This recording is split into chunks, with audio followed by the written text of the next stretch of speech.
need on vaprad, sageli liigagi ning matavad kõik oma mured ja pinged sügavale hingesoppi ega taha neist enam midagi kuulda.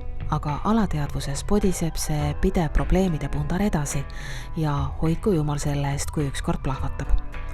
Muusik Aarne Lauri on oma elus ammu juba tõsised muutused ette võtnud ja oma kogemustest võib-olla on just tema see kõige õigem mees, kes meestele abi annab. Eks need muutused on jälle sellised klassikalised inimestel, et need aspektid, mis meid viivad nendes muutustesse, need spirituaalne või mis iganes, koolkond või religioon või et need muutused on uudishimu, need muutused on soov teada tõde, siis kannatused ja siis müstika, eks ju, tahad kogeda midagi kõrgemat.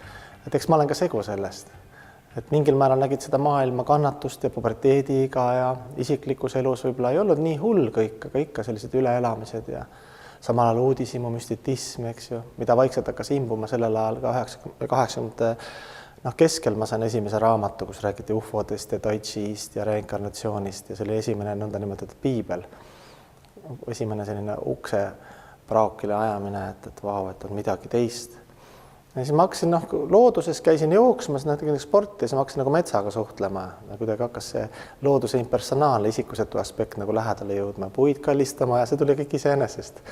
Selline, otsid varjupaika. Mäletan, ükskord mul oli isegi selline ahastus, puberteedi ja ahastuse kuidagi väsimus kõigest ja siis ma jätsin kirja koju, panin mantli selga, viskasin võtmed üle õla, läksin metsa, mõtlesin, et ma ei tule tagasi elama. Ma läksin niimoodi täitsa, mõtlesin, et kõik, ma lähen metsa ära, et ma ei taha elama. Seda elu siin. Et isegi sellised, et see on natuke kannatuste kategoorias. Aga samal ajal mingid kogemused ka, et Jumal oli hästi armulik, et ta viis mind kokku nende inimestega. Loodustavast on nii, et kui tekib huvi, siis tekivad ka need inimesed. No ma kujutan ette, et need sõbrad, kellega sa varem väga lõbusat elu elasid, kui nad nägid ühel hetkel sind puid kallistamas, siis väga normaalseks vist sind ei pidanud, tahtsid arsti juurde äkki viia? Jaa, ei, sõbrad on ikka kuidagi, kellega lähedased sõbrad, nemad huumoriga võtavad seda.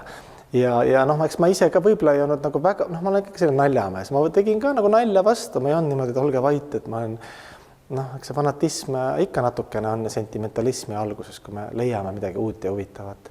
Aga huvitav on see, et paljud sõbrad tulid kaasa, mõned sõbrad tuli hiljem kaasa ja nüüd on üldse uus ajastu New Age'i värk, et nüüd on see juba olnud, see on massides, et see ei ole üldse see jooga või esoteerika või reinkarnatsioon, et see ei ole enam midagi sellist. Aga sellel ajal oli küll seda, mida vähem sa sellest rääkisid seal taimetoidust või mis iganes, ja seda parem sulle endale, sest sa ei osanud ennast nii hästi kaitsta, sa ei olnud niivõrd kogenud, sa ei olnud niivõrd teadvustanud, sa olid veel sellise sentimentalisti tasandil.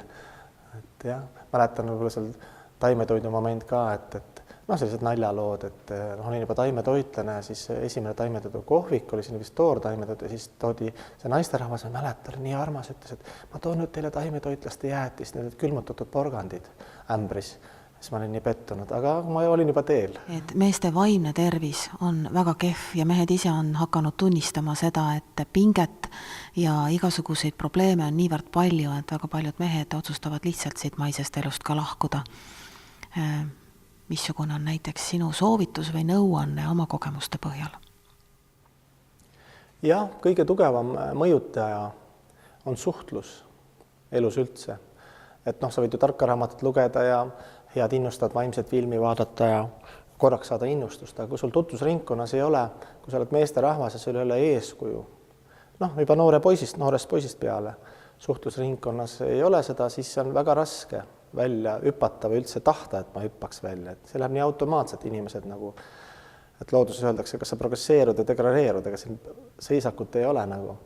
Et sa ei saa arugi, kui on suhtluses inimesed, kes on ka hingelt toredad ja head, aga neil on harjumused on madalamad ja elu, see kultuur ei ole nii kõrge, siis sa oled ju sotsiaalne olend.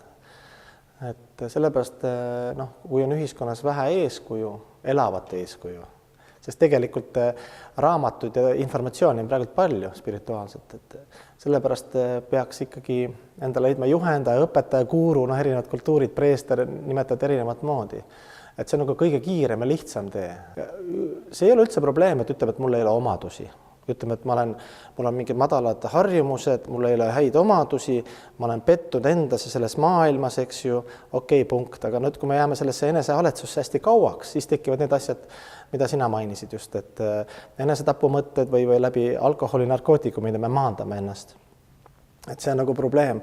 Aga nii, kui me suuname sisemise soovi nagu kõrgemale, kas või nagu mentaalselt, sa mõtled, ma tahaks paremini saada, ma ei tea, kuidas seda teha, mul ei ole jõudu, mul ei ole vahendeid, mul ei ole suhtlust, aga mul on see soov, siis loodus tuleb appi nagu. Et seda ma olen paljudega rääkinud, oma elus näinud, et loodus on isikuline, ta reageerib sellele. Aga kui see soov ei ole liiga tugev, siis see tähendab seda, et see ei ole veel piisavalt saanud vitsa ja kannatusi. Saad aru, järelikult soov ei ole liiga tugev. Et me võime sentimentalistid öelda, et ma tahaks olla tore, ma tahaks kõiki armastada, kõiki kallistada. See on ka väga ilus esimene samm, selline sentimentaalne. Aga kui see soov ei ole väga tugev, siis sul ei tule veel abi nii kiiresti. Kui sa oled väsinud iseendast ja sellest maailmast, siis mine ja lae ennast nende allikate juures, mis on tasuta ja igal pool, ehk siis loodus. Puhas looduse stiihia. Puhas päike, puhas tuli, puhas taevas, puhas õhk, puhas mets, puhas maa, ma ei tea, meri, järv, jõgi. Ja seal siis inimese keha läbi 5 elemendi, õhk, maa, tuli, vesi, eeter, eks meil on 5 elemendis kehas, siis kui ta läheb nende puhaste elementi kontakti, siis ta saab ka balanssi, saab füüsiline keha balanssi ja natuke mõttekeha ka. Oma ja sõprade kogemuste põhjal soovitab Aarne Kiire pingete maandajana rahulikku hingamist. Rahulik hingamine on seotud närvisüsteemiga. Nii kui sa tahad närvisüsteemi rahustada, ehk siis oma meeli, siis sa lihtsalt hinga rahulikult. Seda kõik teavad ka tegelikult, et lihtsalt rahulik hingamine on. Ja teine asi on see, et millest me natuke rääkisime ka ennem, et kui sul midagi häirib sind ja ta on tulnud sinu peale, kas mingi objekt, elusolend, situatsioon, siis kui sa sinna sisse hüppad ja hakkad kohe lahendust leidma, siis see on väga vale, sest sa oled juba ärritatud. Sa pead võtma aja maha ja siis reageerima. Alati võtke nagu korraks aeg maha. Mõelge ennast petkeni ära, et okei, ma isegi võin teha, reageerida selle nii.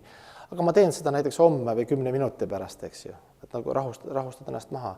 Ja teine hästi lihtne, siis kõik teavad ka, kes psühholoogia on tegelikult, tuleb lapse poolt tähelepanu ära juhtida.